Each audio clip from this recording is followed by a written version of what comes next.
خواتین حضرات، میں تکلیف دوں گا پیر طریقات شیخ الاسلام سید محمد مدنی اشرفی جیلانی کچھچوی صاحب کو. مولانا. نعرہ تکبیر، اللہ اکبر، نعرہ رسالت، یا رسول اللہ، شیخ الاسلام، شیخ الاسلام، نعرہ تکبیر، اللہ اکبر، نعرہ رسالت، یا رسول اللہ. الحمد لله الذي يبدع الأفلاك والأرضين والصلاة والسلام على من كان نبيا وآدم بين الماء والطين وعلى آله وأصحابه أجمعين برحمتك يا أرحم الراحمين. أما بعد، أعوذ بالله من الشيطان الرجيم. بسم الله الرحمن الرحيم. والعصر إن الإنسان لفي خسر إلا الذين آمنوا وعملوا الصالحات. صدق الله مولانا العظيم وصدق رسوله النبي الكريم ونحن على ذلك من الشاهدين والشاكرين والحمد لله رب العالمين. بارك الله لنا ولكم في القرآن العظيم ونفعنا وإياكم بالآيات والذكر الحكيم إنه تعالى جواد كريم ملك بر رؤوف رحيم. من علينا ربنا إذ بعث محمدا أيده بأيده أيدنا بأحمدا أرسله مبشرا أرسله ممجدا صلوا عليه دائما صلوا عليه سرمدا اللهم صل على سيدنا مولانا محمد وعلى سيدنا مولانا محمد كما تحب وترضى أن تصلي عليه. ادب گاہیش زیر آسماں زرش نازک در نفس گم کردہ می آید جنید و بایزینی جا بمصطفیٰ برساں خیشرا کہ دی ہم اوست اگر بہو نہ رسیدی تمام بولہ بیست. بڑے لطیف ہیں، بڑے لطیف ہیں، نازک سے گھر میں رہتے ہیں. بڑے لطیف ہیں، نازک سے گھر میں رہتے ہیں، میرے حضور میری چشم تر میں رہتے ہیں. بڑے لطیف ہیں، نازک سے گھر میں رہتے ہیں، میرے حضور میری چشم تر میں رہتے ہیں. ہمارے دل میں ہمارے جگر میں رہتے ہیں، ہمارے دل میں ہمارے جگر میں رہتے ہیں. انہی کے گھر ہیں یہ، وہ اپنے گھر میں رہتے ہیں. انہی کے گھر ہیں یہ، وہ اپنے گھر میں رہتے ہیں. یہ واقعہ ہے، یہ واقعہ ہے. لباس بشر بھی دھوکہ ہے. یہ واقعہ ہے، لباس بشر بھی دھوکہ ہے. اور یہ معجزہ ہے، لباس بشر میں رہتے ہیں. یہ معجزہ ہے، لباس بشر میں رہتے ہیں. یہ معجزہ ہے، لباس بشر میں رہتے ہیں. مقام ان کا نہ فرش زمین نہ عرش بری. مقام ان کا نہ فرش زمین نہ عرش بری. وہ اپنے چاہنے والوں کے گھر میں رہتے ہیں، وہ اپنے چاہنے والوں کے گھر میں رہتے ہیں. مقام ان کا نہ فرش زمین عرش بری. وہ اپنے چاہنے والوں کے گھر میں رہتے ہیں، وہ اپنے چاہنے والوں کے. ملائکہ بھی عقیدت سے دیکھتے ہیں انہیں، ملائکہ بھی عقیدت سے دیکھتے ہیں انہیں. جو خوش نصیب نبی کے نگر میں رہتے ہیں، جو خوش نصیب نبی کے نگر میں رہتے ہیں، ملائکہ بھی عقیدت سے دیکھتے ہیں انہیں. جو خوش نصیب نبی کے نگر میں رہتے ہیں. یقین والے کہاں سے چلے کہاں پہنچے. یقین والے کہاں سے چلے کہاں پہنچے. جو اہل شک ہیں اگر میں مگر میں رہتے ہیں، جو اہل شک ہیں اگر میں مگر میں رہتے ہیں، جو اہل شک ہیں اگر میں مگر میں رہتے ہیں. یقین والے کہاں سے چلے کہاں پہنچے. یقین والے کہاں سے چلے کہاں پہنچے. جو اہل شک ہیں اگر میں مگر میں رہتے ہیں. خدا کے نور کو اپنی طرح سمجھتے، خدا کے نور کو اپنی طرح سمجھتے ہیں. یہ کون لوگ ہیں، کس کے اثر میں رہتے ہیں. یہ کون لوگ ہیں، کس کے اثر میں رہتے ہیں. یہ کون لوگ ہیں، کس کے اثر میں رہتے ہیں. خدا کے نور کو اپنی طرح سمجھتے ہیں. یہ کون لوگ ہیں، کس کے اثر میں رہتے ہیں. رہیں وہ اپنوں سے غافل، ارے معاذ اللہ. رہیں وہ اپنوں سے غافل، رہیں وہ اپنوں سے غافل، ارے معاذ اللہ. خوشا نصیب ہم ان کی نظر میں رہتے ہیں. خوشا نصیب ہم ان کی نظر میں رہتے ہیں. خوشا نصیب ہم ان کی نظر میں رہتے ہیں. وہ اور ہی تھا جو قوسین پہ نظر آیا، وہ اور ہی تھا وہ اور ہی تھا جو قوسین پہ نظر آیا. ملک تو اپنی حد بالوں پر میں رہتے ہیں, ملک تو اپنی حد بالوں پر میں رہتے ہیں. وہ اور ہی تھا جو قوسین پہ نظر آیا, ملک تو اپنی حد بالوں پر میں رہتے ہیں. اگر خاموش رہوں میں تو ہی سب کچھ ہے, جو کچھ کہا تو تیرا حسن ہو گیا محدود. بارگاہ رسالت والے رسالت میں درود شریف کا نذرانہ عقیدت پیش فرمائے. اللہم صلی علی سیدنا مولانا محمد وعلی سیدنا مولانا محمد کما تحب وترضى ان تصلی علیہ. ایک بار اور ہدیہ صلوات پیش فرما دیں. صلی اللہ علی النبی المی وعلی صلی اللہ علیہ وسلم علیک یا رسول اللہ. ایک بار اور ہدیہ درود شریف پیش فرما دیں. اللہم صلی علی سیدنا مولانا محمد وعلی سیدنا مولانا محمد کما تحب وترضى ان تصلی علیہ.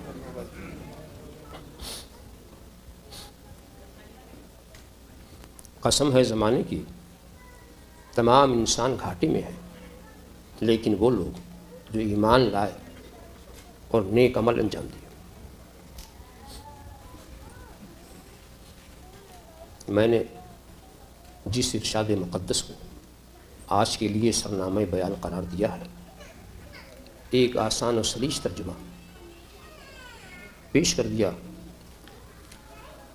اس کے تعلق سے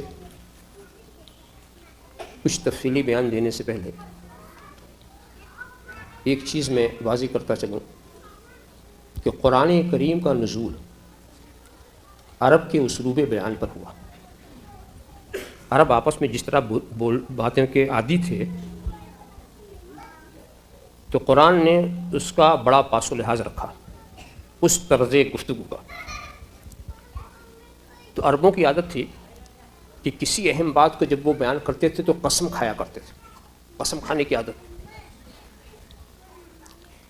اب یہ تو ہم نہیں کہیں گے کہ خدا نے قسم کھائی, اس لیے کہ خدا ہر طرح کے کھانے پینے سے پاک ہے, مگر یہ کہیں گے کہ خدا نے قسم یاد فرمائی یا قسم ارشاد فرمایا. تو اسی طرز پر قرآن کریم میں بھی جگہ جگہ قسموں کا ذکر ہے.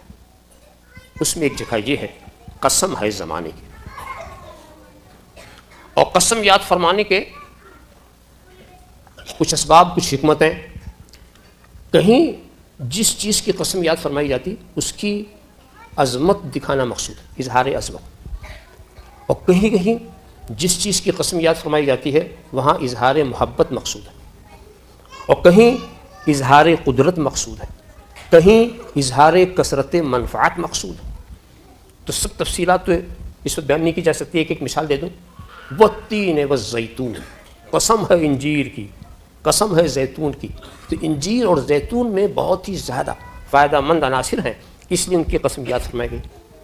لا اقسم بیوم القیامہ, میں قسم یاد فرماتا ہوں قیامت کے دن کی.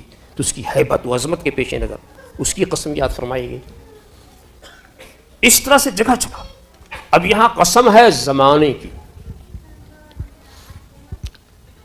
اب سوچنے کی بات ہے کہ یہ کس کے زمانے کی قسم؟ کوئی باعظمت زمانہ جس کی قسم یاد فرمائی جا رہی. کسی نے کہا کہ عصر سے مراد وقت عصر ہے, کسی نے کہا عصر سے مراد نماز عصر ہے. تو بات آپ یہاں سے شروع کریں کہ اگر زمانہ مراد ہے تو کس کا زمانہ؟ تو میں سمجھتا یہ ہوں کہ سب سے زیادہ مقدس زمانہ نبیوں کا ہوتا ہے, اور کسی بھی نبی کے زمانے کی قسم یاد فرمائی جا سکتی ہے. مگر مشکل یہ ہے کہ اگر میں یہ کہوں کہ یہ حضرت آدم کے زمانے کی قسم ہے تو کہیں آپ یہ نہ پوچھیں یہ حضرت نوح کے زمانے کی قسم کیوں نہیں. اور میں یہ کہہ دوں کہ یہ حضرت نوح کے زمانے کی قسم ہے تو آپ کہیں یہ نہ کہیں کہ حضرت ابراہیم کے زمانے کی قسم کیوں نہیں. اگر میں کہوں کہ حضرت ابراہیم کے زمانے کی قسم ہے تو آپ کیوں کہتے ہیں حضرت کلیم کے زمانے کی قسم کیوں نہیں. اور میں کہہ دوں یہ حضرت کلیم کے زمانے کی قسم ہے تو آپ کے حضرت مسیح کے زمانے کی قسم کیوں نہیں. ہر نبی کا زمانہ مقدس ہی ہے, اور کسی بھی نبی کے زمانے کی قسم یاد فرمائی جا سکتی ہے. تو کسی ایک نبی کا نام لینا اور دوسرے نبی کا نام نہ لینا, تخصیص کی وجہ کیا ہے؟ تخصیص کی وجہ کیا ہے؟ تو دوستو